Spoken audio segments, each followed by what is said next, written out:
Today, I'm going to talk about a topic that is near and dear to every player's heart. So I'm guessing it is near and dear to your heart as well, and that is playing time. And today, I'm going to dive into the number one reason why you're either not getting any playing time, or maybe you are not getting as much playing time as you think you deserve, or maybe you're not getting playing time at the time of the game that you would like to be in there, such as the end of the game. We're going to dive into all those topics, and we're going to share that number one reason on why you might not be getting the playing time that you would like, and why playing time is probably a major topic of conversation at your dinner table with your parents. So let's jump in.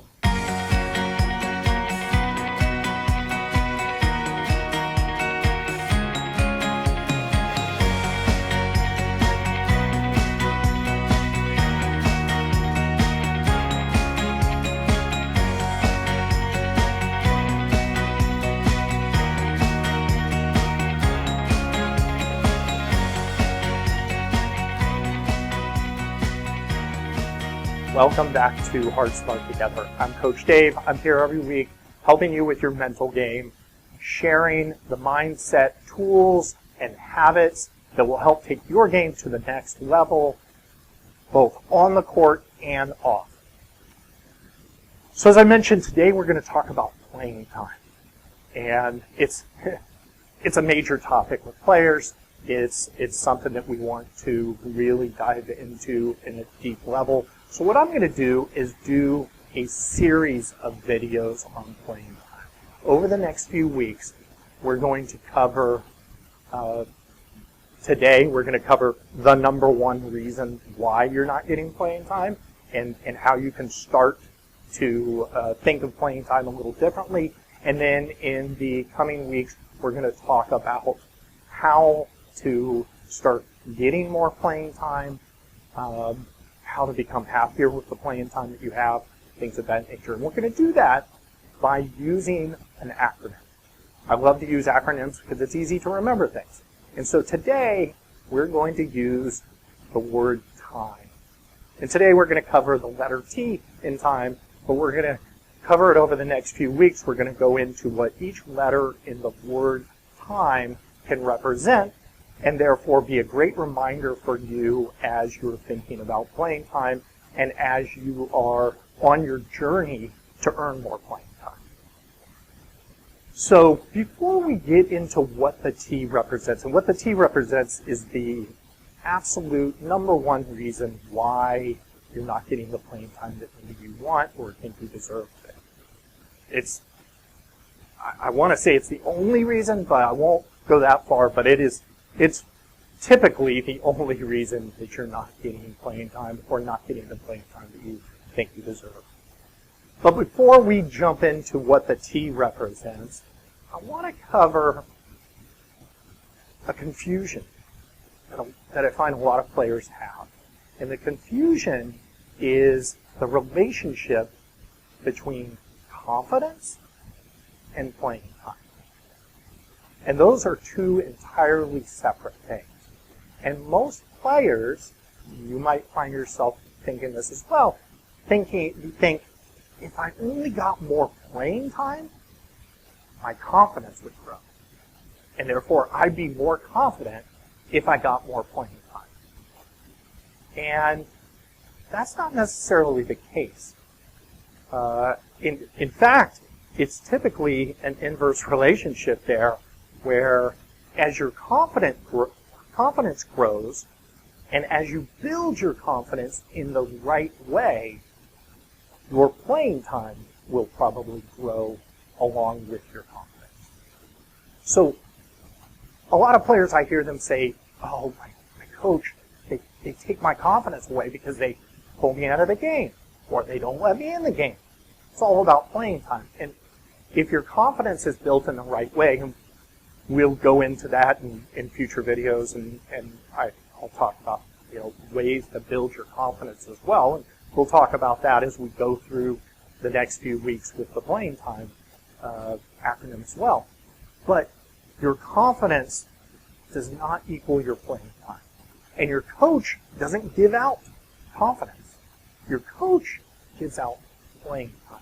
So it's really important to understand the relationship between confidence and playing time. And more playing time is not going to give you really well-built confidence.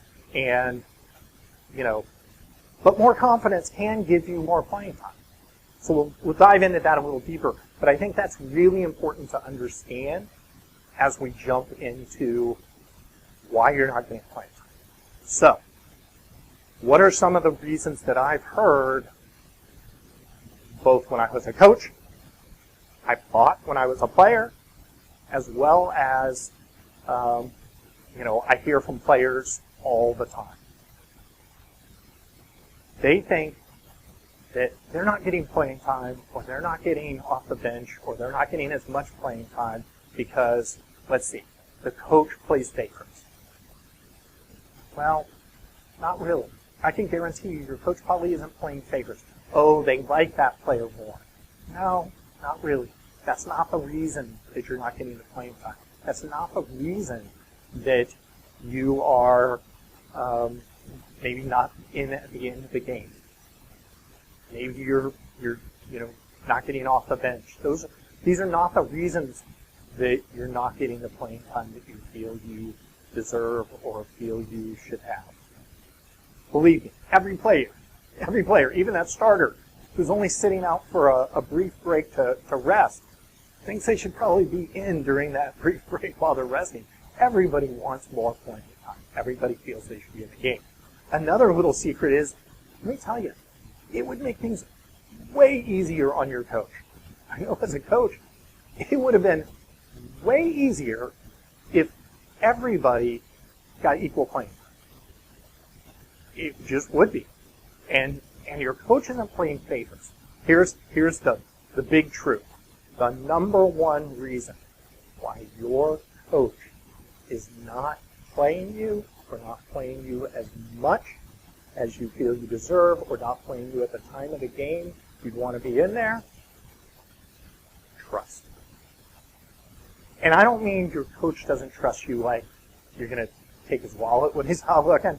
I mean trusting you on the court. The reason that people don't get in the game, the reason that players don't get in the game or aren't playing at a critical point of the game or don't play as much as they want is the coach doesn't trust them. Okay? It's not for the reasons that you believe, and we're going to really dive in today into what do I mean by the coach trusting you. It's not for the reasons that you think. It's not because you can't score 35 points a game. That's not the reason. It's not because you can't shoot from 10 feet beyond the three-point arc. Those are not the reasons that you're not playing. But your coach doesn't trust you enough. If you're not getting in the game, your coach doesn't trust you in the game. He wants you in the game. Believe me, if you're on his team, he likes you. It's not a personality thing. It's not that he likes the other players better. It's not like that he likes the star players better. It's he likes you if you're on the team. He just doesn't trust you in the game. That's kind of a harsh reality. That might be hitting you like, oh, wow, well, what can I do about that? That's what this whole series of videos is about. We're going to show you how to start establishing trust with your coach. Now, one of the ways, well, it's actually multiple ways that you can start establishing trust is if you have not downloaded my intangibles, my champion intangibles, those are a great starting point. Coaches love these intangible skills that I've given as a free giveaway that you can download. In fact, I'll put the link below. If you don't see the link below, if you're on the podcast, feel free to just go to www.hardsmarttogether.com/intangibles. But these intangibles are these skill sets that anyone can do. Doesn't matter if you can shoot, doesn't matter if you can't shoot, doesn't matter if you can dribble, you can't dribble. These are intangible skills that you can bring to your team. Your coach will love, and believe me, your coach will start rewarding people that work on these intangibles. So if you download the intangibles, it gives you some ideas of how to implement them, and I think it's a great start in building trust. Okay, so as I was mentioning, coaches' life would be a whole lot easier if they could play everybody equal playing time. Boy, there would be much easier conversations with you, the player. It'd be much easier conversations with your parents.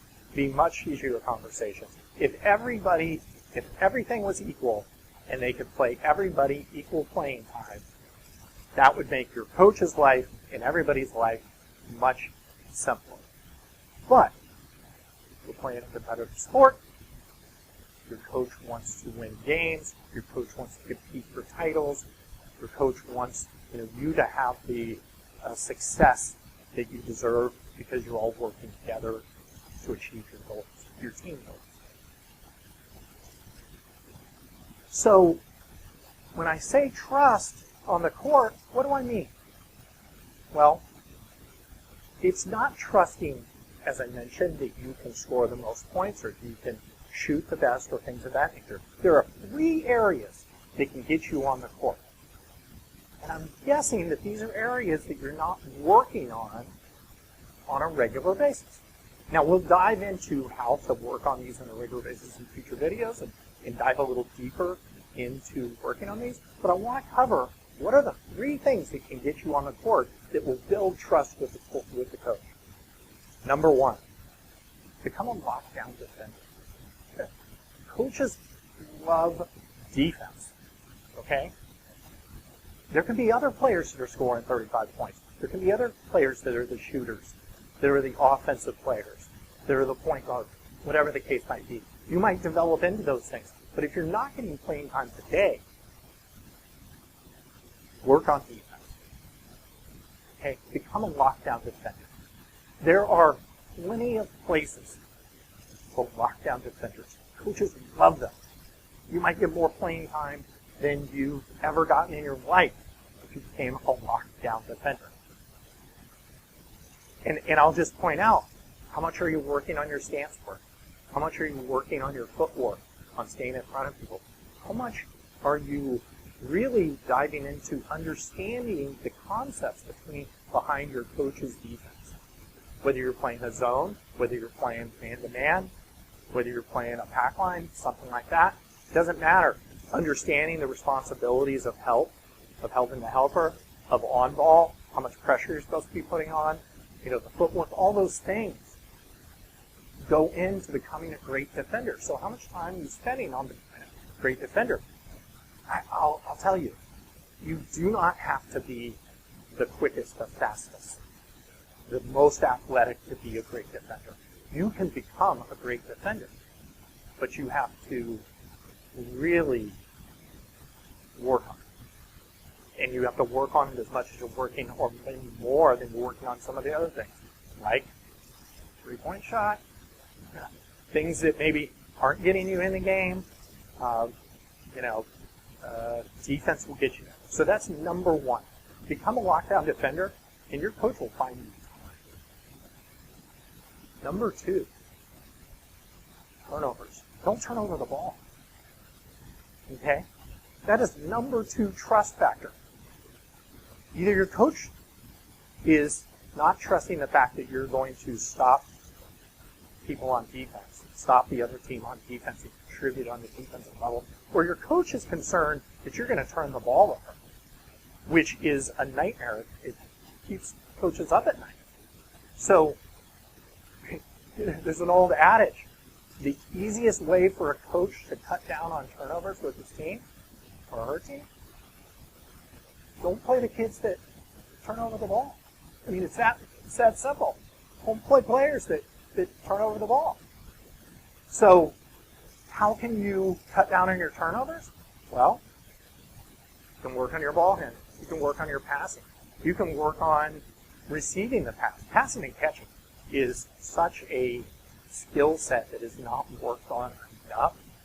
And so you, as an individual, can work on passing and catching. You could work on it with your parents. You could work on it with other teammates.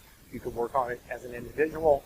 You could work on understanding the concepts on offense that your coach wants to implement. And therefore, cutting down on your turnovers, making better decisions, will get you on the court and keep you on the court as well. So there's two right there. This does not take a ton of athletic talent. This doesn't take a ton of offensive ability.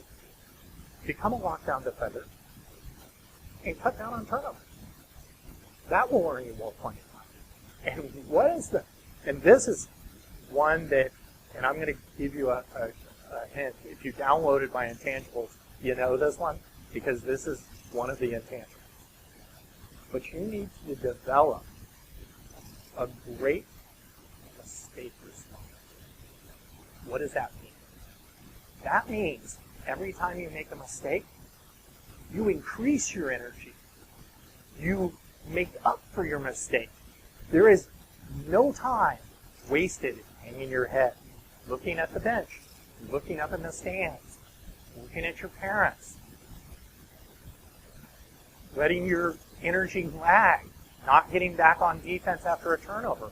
Developing a great mistake response. Coaches love a great mistake response.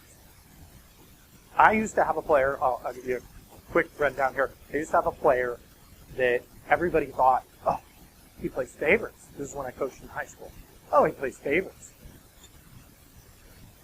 They make the most mistakes out of everybody. They were right. This player made a lot of mistakes. But you know what? As soon as I saw, like, a turnover from this player, I was like, we're about to get a layup. Why? Because they became like a Tasmanian devil on defense. It was incredible. I knew they were going to take that ball back from the other team and probably get an uncontested layup because they were angry at themselves about the mistake, but they didn't let it affect them in any negative way. They didn't look over the bench like, oh, what's going to take me out now? They didn't look over the parents like, oh, here I go again. All they did was increase their energy and make up for it. And usually by making up for it, it was 3 times greater result than the mistake that they had. If they missed a shot, they were probably going to get the offensive rebound. They just didn't let mistakes affect them negatively. That's having a great mistake response. And that's another thing that you can definitely work on. It might not come natural today. You've probably had years and years of having a poor mistake response. But let me tell you, you do these 3 things, you become a lockdown defender. You don't turn over the ball, and you have a great mistake response, you're getting on the floor. I'm telling you. Because that builds trust with your coach. Your coach can then say, oh, I'll let them on the floor. I know they're a lockdown defender. They're not going to score on us. They don't turn the ball over.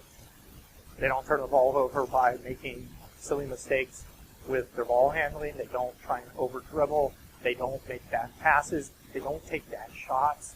They're not going to turn the ball over, so they're going to protect the ball. I can trust them there. And if they do make a mistake, they've got a great mistake response.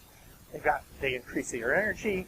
They make up for it within, the next play or within a couple of plays. They're going to make up for that mistake. They're not going to let it negatively affect them or negatively affect the team. They're not going to hang their head. So there you go. Number 1 reason. Coaches who aren't giving you the playing time that you think you deserve, if you're not getting off the bench, or you're not in the game at crunch time. The number 1 reason, they don't trust you. But these are the ways that you can build that trust. Become a lockdown defender. Don't turn over the ball. Have a great mistake response. You'll get more playing time. You get into the game in critical times, and your coach you'll see a different relationship build between you and your coach. So, hey, I'd love to hear back your feedback. Tell me about, in a comment below, tell me about how much playing time maybe you're getting today. If you think some of these things might help you get more playing time. If you think some of these things might help you get off the bench we've talked about the T today, which is trust. But next week, we're going to talk about the I. And the I is how you take these elements of trust and truly start building upon a foundation of trust and start building yourself so that you can develop into a player that gets on the court more, stays on the court more, is on the court during those games. So hopefully this was helpful. Leave a comment below. Let me know what you think. Let me know your story and how much playing time that you get today, and maybe some of the, if this maybe a bit of light bulb off. Oh, maybe it's not favorites. Maybe it's just doesn't really trust me right now, or doesn't trust me as much as I'd like to. So until next week, remember to play hard, play smart, and most importantly, play together. And I will see you next week.